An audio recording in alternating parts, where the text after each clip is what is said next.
Hey everyone, Stephanie Denman here from the Denman Homestead. Today's video is going to be a little bit different than our usual homesteading videos, but it's a pretty cool day because I had the opportunity to go to my Aunt Raquel's book signing and her book launch, and I did a bit of recording for her. And in honor of that and her book release, The Seer, which is an amazing read, and she's an awesome author. And I'm not just saying that because she's my aunt. Truly, this is a great book. Already there's some really great, amazing reviews online on this book. But I'm going to show you a little bit of the day that she had and the book signing and the book launch, and there's a question and answer, and she does a little bit of she reads the first 2 chapters of this book, and I'm going to show you some of that here in a second. But if you're interested, today only, April 10th, so if you missed the video, might be too late, April 10th, we are going to put a link in the description. She's offering a free ebook version, free ebook. So if you're into ebooks and not physical copies, you can download for free The Seer. So I hope you enjoyed today's video. We're so proud of you, Aunt Raquel. Wonderful novel, and get your free ebook today with the link and read The Seer.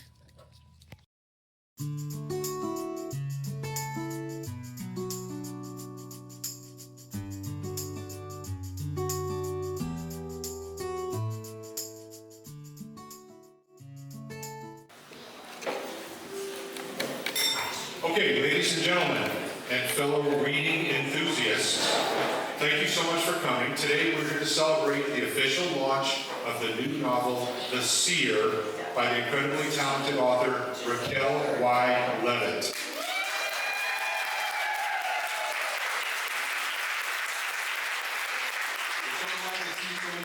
Family and many new faces come out to support Raquel today, so just a quick preview of what we have planned. I'm going to read a short bio of Raquel so we can all learn a little bit more about her. Then we'll ask Raquel to come up and read the first 2 chapters of her new novel, The Seer, to get you all really hooked. Then I'll proceed to have an informal interview with Raquel and ask her a few questions about the book, her writing style, and so forth. Then we'll take some questions from all of you, so we'll have a Q&A from the audience, which will be fun. Then we'll break for brunch around noon and mingle, say hi to Raquel, and then we'll get the book signing started where you all have an opportunity to purchase the book and have Raquel sign her novel right in front of you. So with that, thank you again for coming, and sit back, relax, enjoy the event, and I'd like to introduce Raquel Y. Levitt.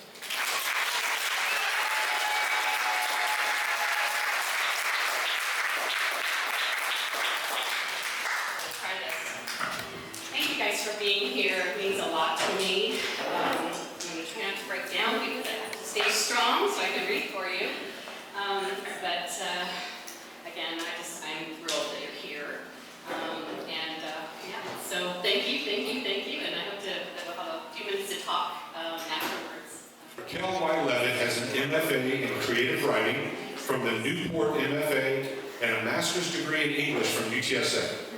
She taught American literature and composition at the university level, but after several years of teaching, she shelved her grade book for good in order to pursue what she really loved, creative writing. Her short stories have been published in the Bookends Review, Wayward's Literary Journal, Pure Slush's Lifespan Anthology, and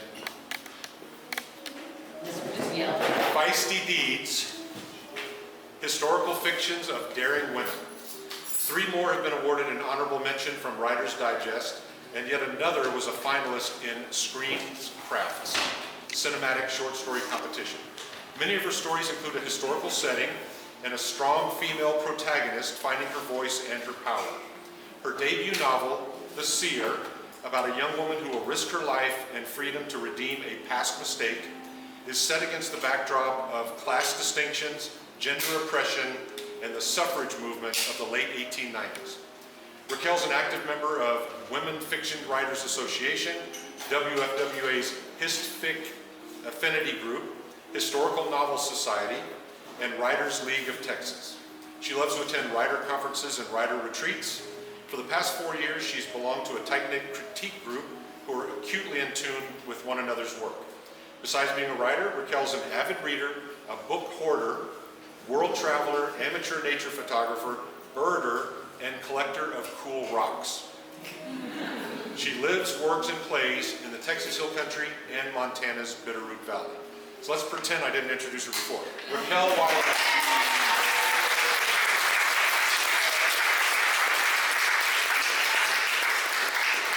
Yeah, and I also want to thank Barry and Lorraine for organizing this for me. So, okay.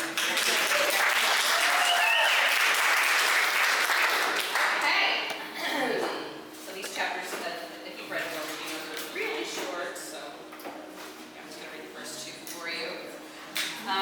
Okay, so chapter 1, Rolla, Missouri, 1896. I've never been able to see God through the mist colors coming off everyone at church. Grandma Rose once told me to close my eyes to the colors and feel God.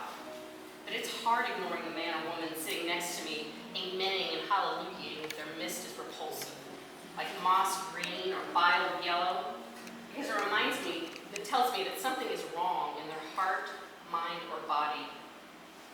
There's one thing I know for certain. Mist colors don't lie, even if people do.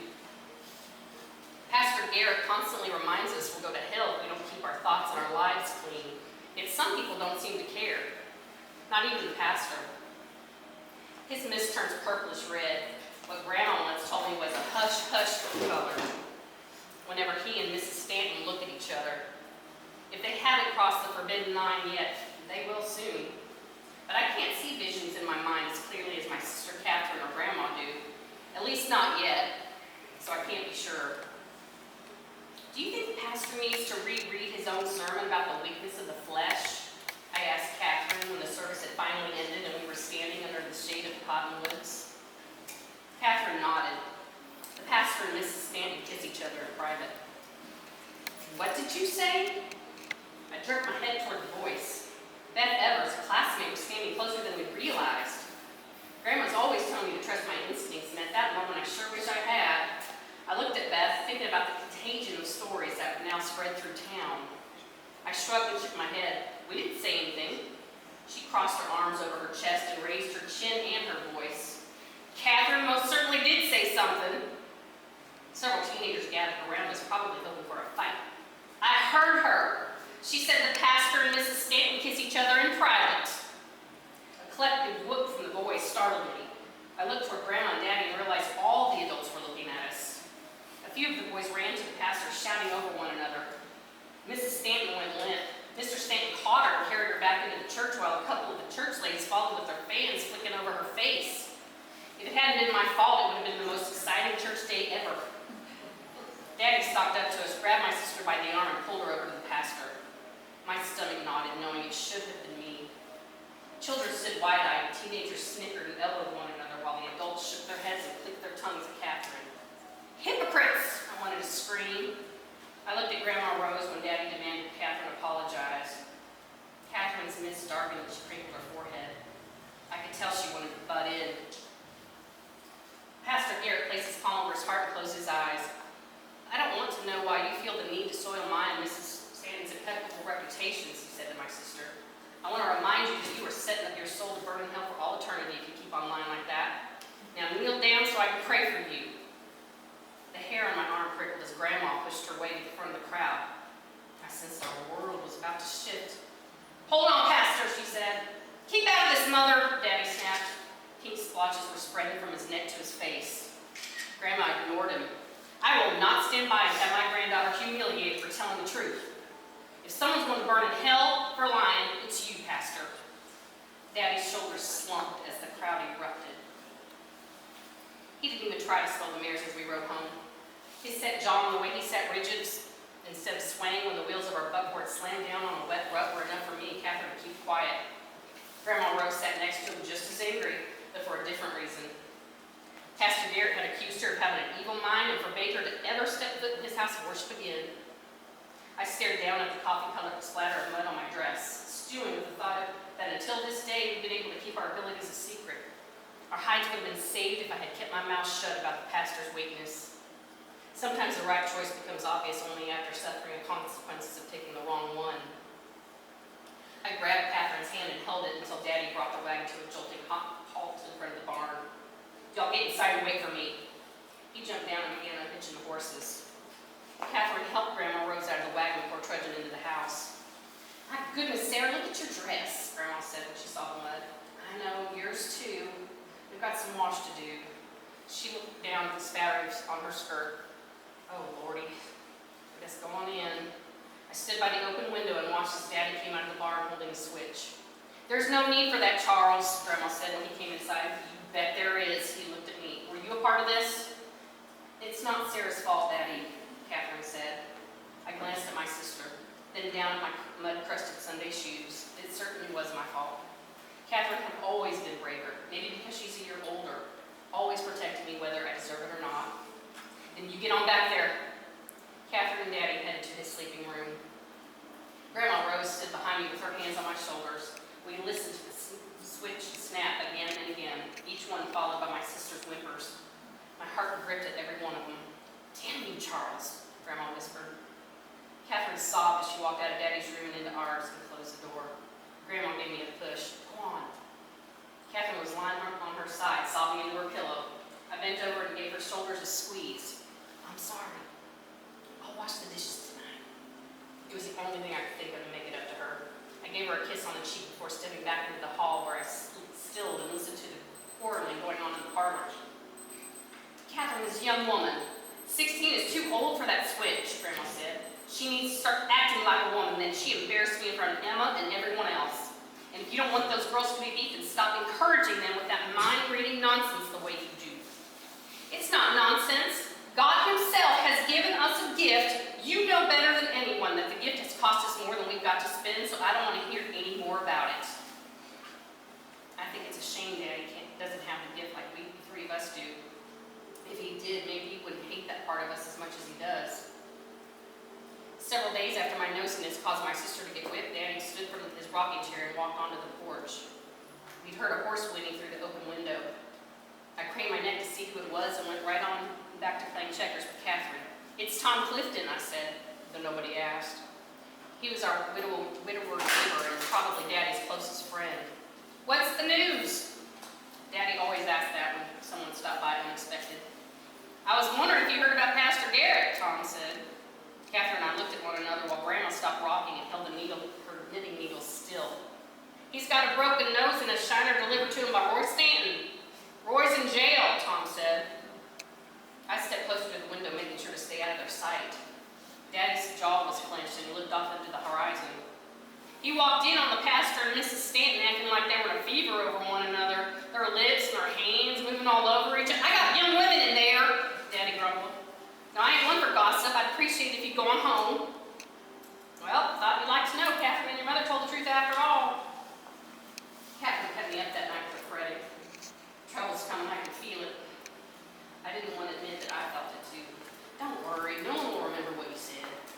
I wish that was true, but we both knew I was lying. Gossip around Raw was like a nasty stomach bug that spreads and infects quickly, especially dirty talk like what Tom Clifton was telling Daddy. I knew darn well no one had forgotten about Catherine, that Catherine had revealed the pastor's secret first. I woke up with a gnawing in my stomach. By the way she didn't talk much at breakfast, I could tell Catherine had it too. As we walked to school, the feeling grew. We slowed our steps when we saw a group of our classmates ahead watching us. Their mists were a mix of dull and bright shades, and the way the colors extended beyond their bodies more than usual revealed their excitement. I looked at Catherine and noticed her eyes skimming the faces of the crowd. 'They're waiting for us, aren't they?' I asked. 'Yep,' she said. As we approached them, the hair on my arms prickled. As soon as I saw Beth Evers, I knew this was her doing. 'Tell us how you and your grandmother knew about Pastor Garrett and Mrs. Stanton,' a little voice said. 'Are y'all witches?' Pastor said y'all have evil minds.' 'I was spreading rumors, that's all. I didn't know it was for real,' Catherine said. 'Liar,' Beth yelled. 'My daddy said you're spawned from the devil, and so is your grandmother.' Well, it was one thing to hurl hatefulness at me and Catherine, but Grandma Rose is another matter. She's an angel on earth, even if she has been kicked out of church for good. I punched Beth square in the mouth. Blood and spit spewed, and a rock hit Catherine in the forehead. She pulled me out of the crowd when more rocks started flying. "Run, witches, run away and don't come back," someone screamed. "Grandma," I yelled when we made it back to the property. I was out of breath and sobbing. How I missed Mama, especially at a time like this. Catherine had a cut on her temple that bled down the side of her face, and pain shot through my back and my head. "They threw rocks," I cried as Grandma Rose rushed out of the house. She held Catherine by the shoulders. "Oh, those awful people." By supper time, the crescent-shaped cut on Catherine's temple had stopped bleeding and the swelling had turned purple. Daddy kept glancing at it as he ate his smothered roast beef and mashed potatoes. His mist was grayish-blue, the color of sadness. Not of grief, but a different kind of heartache. Catherine and I didn't dare speak. We knew he was mulling over how Mr. Evers had stormed over here, gripping Beth by the arm so Daddy could see what his monster had done. Her lips were 3 times their normal size and the bottom had split.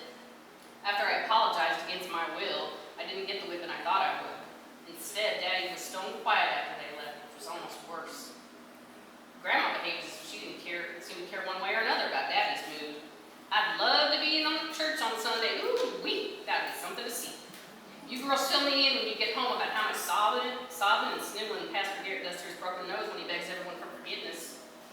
I wonder if Betsy Stanton will be sitting front and center like that's enough," Daddy said. "That man better apologize to Catherine in front of everyone." Daddy banged his fist on the table, making water slosh out of our glasses. Grandma shoved a heaping fork full of potatoes in her mouth and winked at me. When the pots were scrubbed and the dishes put away, I sought out Daddy in the barn where he always went to think. He was brushing Matilda's mane. She was our biscuit-colored mare he treated special. He looked up when my shadow crossed the lantern lights filling on the ground. I walked over to Jessie. Daddy loved her mostly, though I sensed she was envious of the way he treated Matilda with extra care. I reached up and scratched her between her eyes. "You mad at me, Daddy?" He looked at me, and the crinkle between his eyes deepened. "Why didn't you tell me what you did to Beth? It should have been us knocking on their door to apologize." "That's why. No one in that terrible crowd deserved an apology. She said some awful things about us." His look was pained. "You can't let people's words or small-mindedness bring out the darkness in you. You've got to be stronger than that."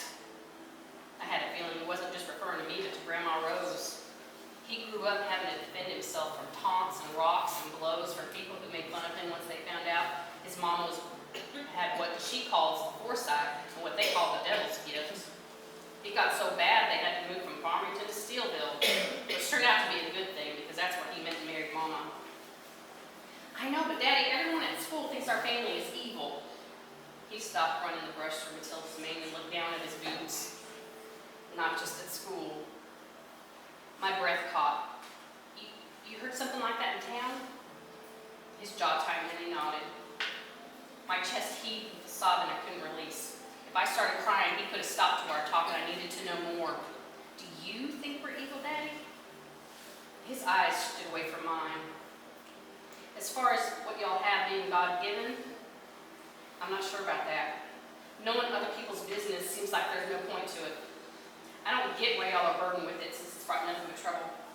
And I can't protect you from what other people believe or what they'll do to you because of it."